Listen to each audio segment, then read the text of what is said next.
What is up, ladies, gentlemen, boys, and the girls? It's your boy Lee Elephant. Hey man, let's not waste any time. Let's get straight onto the business of the day. Today I'm telling you all you need to know about the Converse All Star.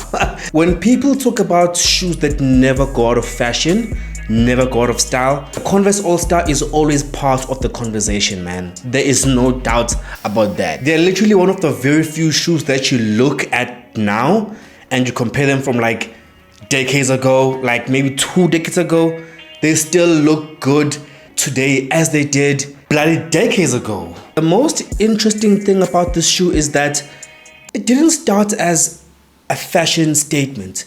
They started with one goal in mind, which was performance on the basketball court.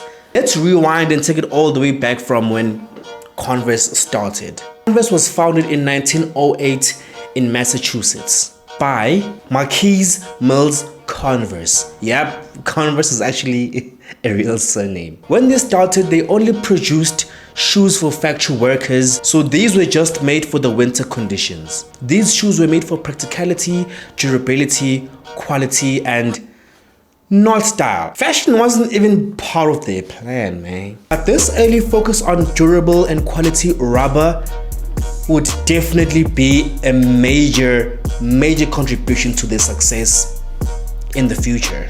When Converse released the shoe All Star, their only focus was the basketball court. One of the very first shoes designed just for basketball players. I mean, at the time, basketball was still a very young sport, it was still fresh.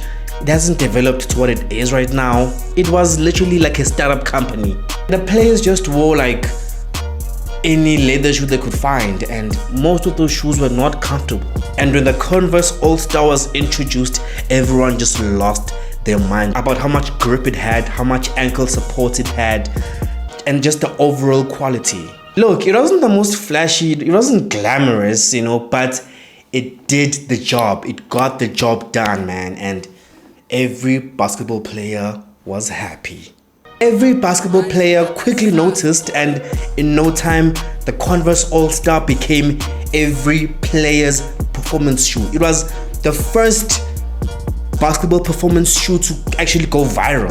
In 1921, a semi-professional basketball player, Chuck Taylor, joined Converse, not as any fancy member of Converse, but he was the salesperson and ambassador. And look, Chuck Taylor really believed in the Converse All Star and its greater potential.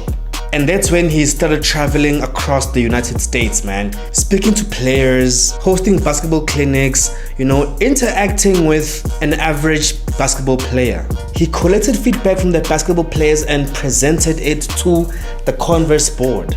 He suggested really great ideas like better ankle support, more grip, and better comfort for very long games. And in 1932, Converse actually added Chuck Taylor's signature to the ankle patch. And from that moment, the Chuck Taylor All Star was born.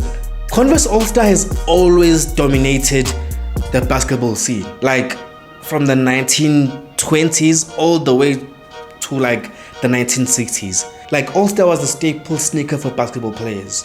I mean, at their peak, 90% of the players, from the junior players all the way to like professional players, they were wearing All Stars, including legends like Wilt Chamberlain.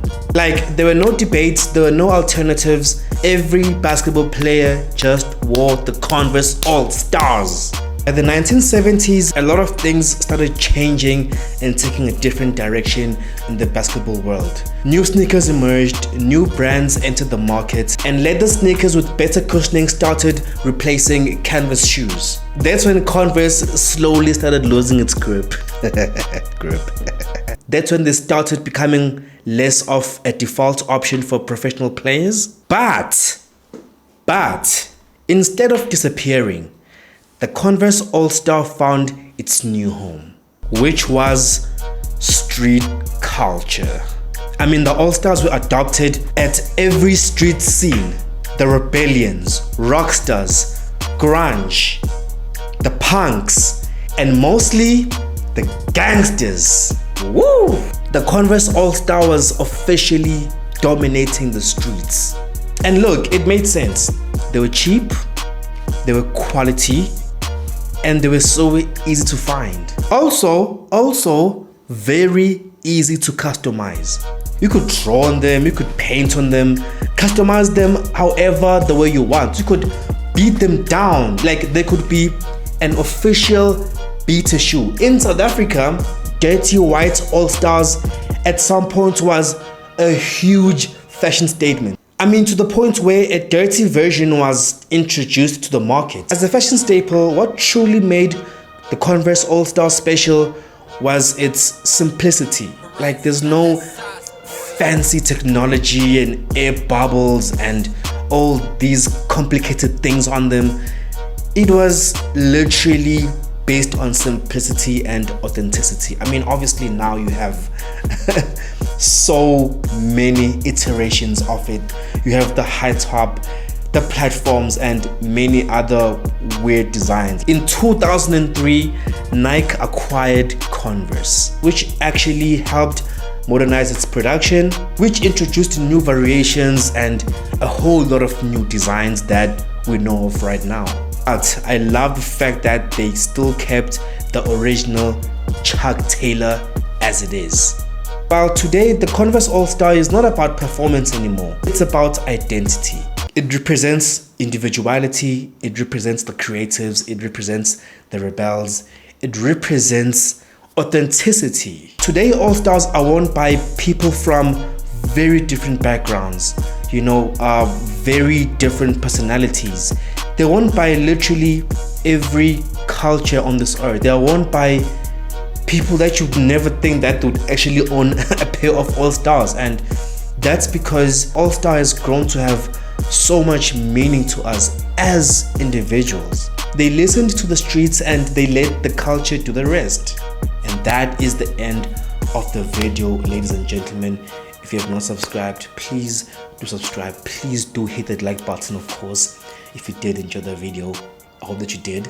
And man, I will see you on another video. Salute!